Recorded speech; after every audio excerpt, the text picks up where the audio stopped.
Well, this is interesting. So, a tariff is a tax or duty imposed by a government on imported and sometimes exported goods. The primary purpose is to raise revenue for the government, protect domestic industries from foreign competition by making imported goods more expensive. There are two main types of tariffs.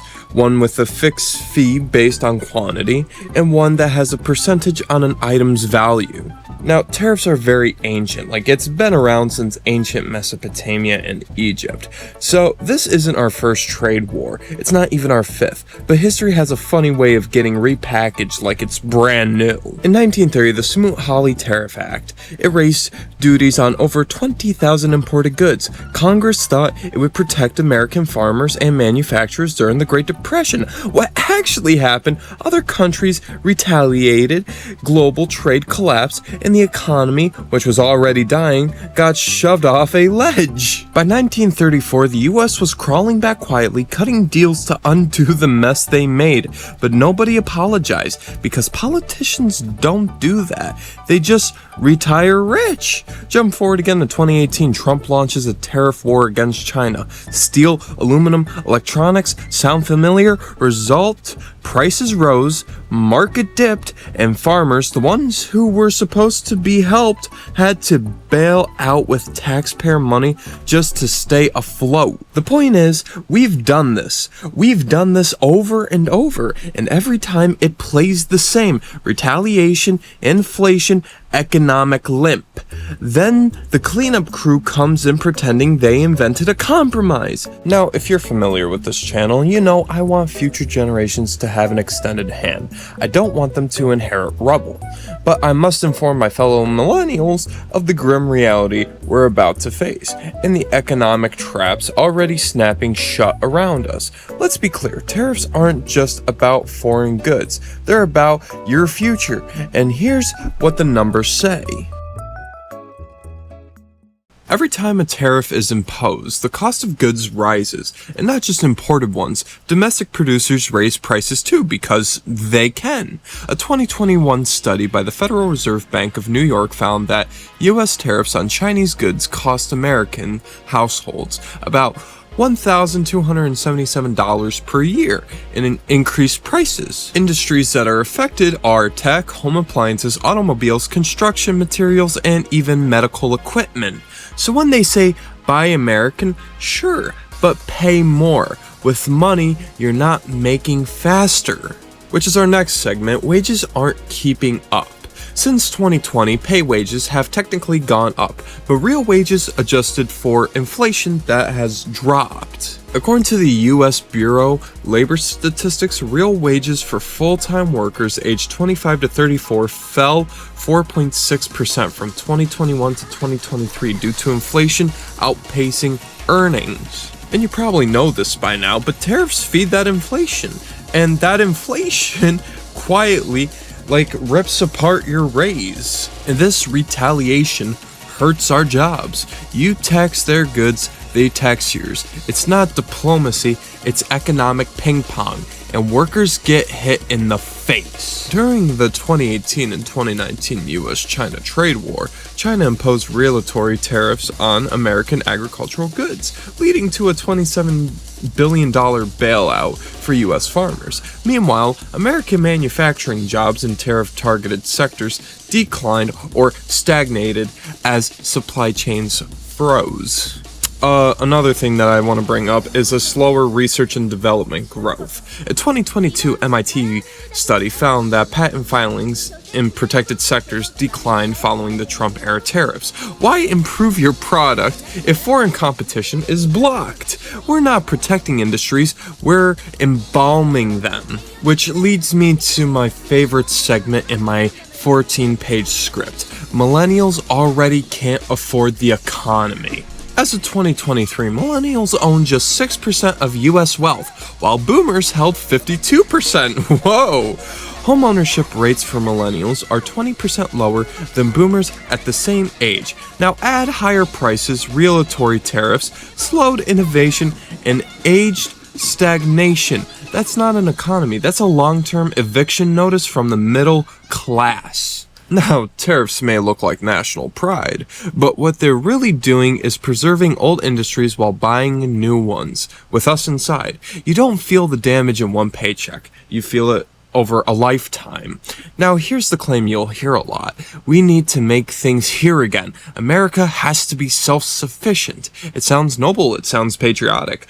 But the reality, that ship didn't just sail. We sold that ship, offshored the parts, and leased the harbor to a hedge fund. Roughly 80% of active pharmaceutical ingredients, APIs for short, used in American medicine are imported primarily from China and India. According to 2021 U.S. Department of Commerce report, only 28% of the manufacturing facilities for essential drug components are located in the U.S. Also, try building an iPhone, a missile defense system, or a Tesla without rare earth elements. We don't mine or refine them here in the US anymore. As of 2024, the US produces only less than 15% of global rare earth elements and lacks the processing capacity to turn them into usable components.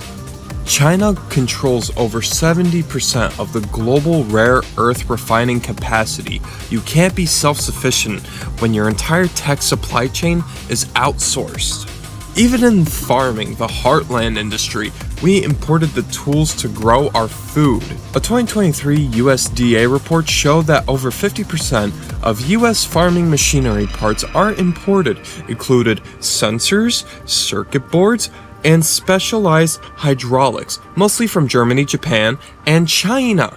You can't say made in America if the tractor's brain is built in Osaka and the replacement gears are delayed in Berlin. So when an old man says we gotta be self-sufficient again, show them this video, but also ask them, with what factories? With what workers? With what materials and with what plan? America isn't a factory anymore, it's a showroom. We stopped making things and started marketing them. But let's say we try. Are we ready to pay the real cost? American manufacturing workers earn about 4 to 10 times more than workers in China, Vietnam, or India. That means prices will skyrocket on everything, not just phones, but furniture, clothes, medicine, even your socks. Most Americans won't tolerate a $150 t-shirt and a $4,000 laptop. And we've spent 40 plus years deindustrializing. As of 2024, the US lacks enough skilled workers in advanced manufacturing, microelectronics, precision engineering, and rare earth refining. According to the National Association Manufacturers, there will be 2.1 million unfilled manufacturing jobs by 2030. And if we're getting 50K sign-on bonuses for ICE, I don't think any of us want to be in a manufacturing job anymore. Even if we built it here, the raw materials and parts still come from overseas. Manufacturing isn't a kitchen table operation, it's a global machine. One delay in Malaysia and your American-made laptop doesn't boot up. And if you want to mine cobalt, lithium, or rare earth elements in your backyard, get ready for lawsuits, environmental pushback, and the irony of green energy tech polluting US soil. I gotta admit, it's cute when you want to bring back American manufacturing. Do you also want to bring back 12-hour shifts, lung cancer, and child labor? We gutted our factories, trained 3 generations to chase diplomas instead of diesel, and now we think we can just build a semiconductor lab next to a Starbucks? We can't even agree on if water is wet. You think we're gonna rebuild a global supply chain in Ohio with bipartisan support and union labor? We didn't just outsource our production, we outsourced our will. We sold off our grit and rebranded it as a lifestyle. We absolutely can produce things ourselves, but nobody wants to pay the cost, financially, politically, or culturally. They want the fantasy of self-sufficient with the convenience of global exploitation. And I'm not gonna pretend no one's doing anything. There are bills, proposals, initiatives. You probably heard about the One Big Beautiful Bill, a $4.5 trillion industrial push wrapped in patriotism tax credits and the smell of factory smoke nostalgia. It promises to restore American manufacturing by handing out tax breaks to companies willing to build here again.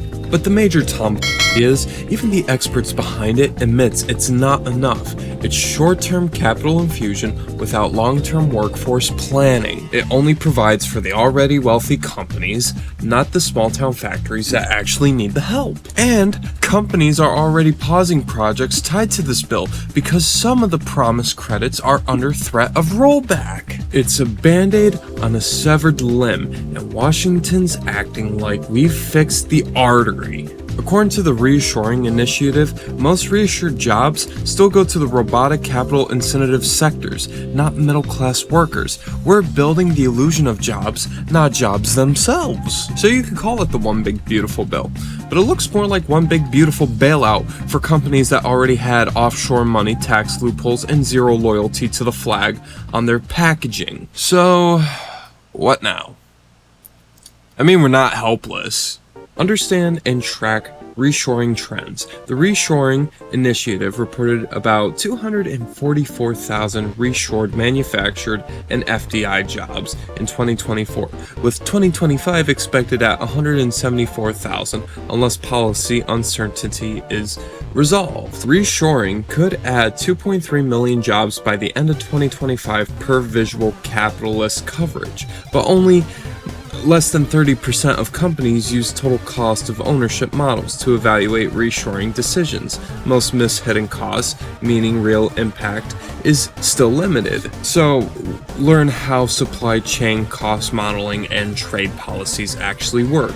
Follow organizations like the Reshoring Initiative. Another thing is bridge the manufacturing skill gap.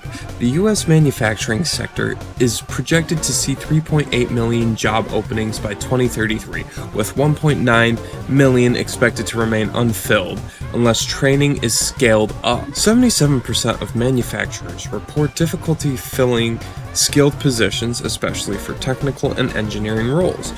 Investing in apprenticeship training delivers a $1.44 return for every $1 spent according to evaluation data. So, encourage participation in apprenticeship and advocate for expanded high-quality training programs. Now, there's many more I could get into, like get involved in regional innovation hubs, speak up politically, push for genuine reform. I will leave links for these things in the description down below. Here's some bullet point pop-ups right now. They're gonna flash on screen real quickly because I want to get this video done. It's already 12 minutes. So, in conclusion, we are currently not metaphorically, not physically, or structurally. We're living in an economy that cannot sustain itself without lying about labor, about resources, about who's paying the bill. About 81% of global trade relies on foreign-dominated supply chains. The US imports 80% of its pharmaceutical ingredients and over 90% of its rare earths elements. 70% of Gen Z believes the system is rigged, and over 40% expect to never own a home. Manufacturing as a share of US GDP has declined from 28% in 1950 to under 11% in 2023.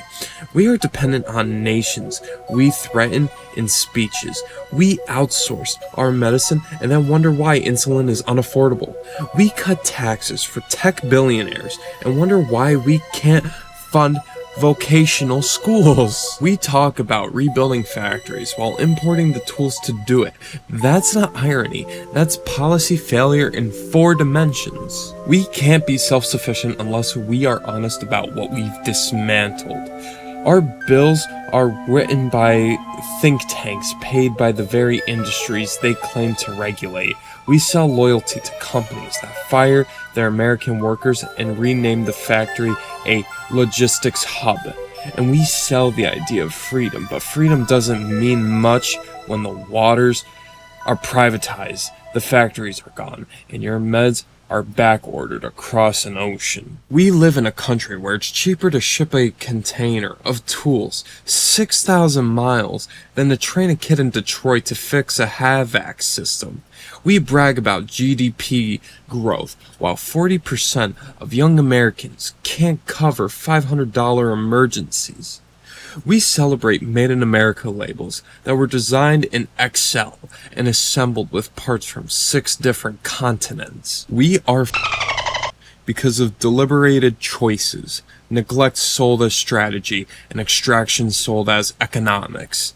This isn't collapse, this is payoff. We're not watching the empire fall, we're watching it collect its final invoice. But isn't final.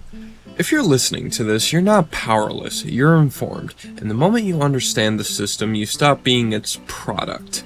No one's coming to save us, but we could still save ourselves if we start with the truth and build something better from what's left. The question isn't whether the empire lasts, the question is, will we build something better before it falls? The machine is still running, but the gears are grinding and the smoke smells like memory. You can keep waiting for change, or you can pick up the tools in front of you. We don't get to choose the time we're born into, but we do get to choose what we do with the wreckage. You can mourn the world that was promised, but I implore you to build a better one. Thanks for watching.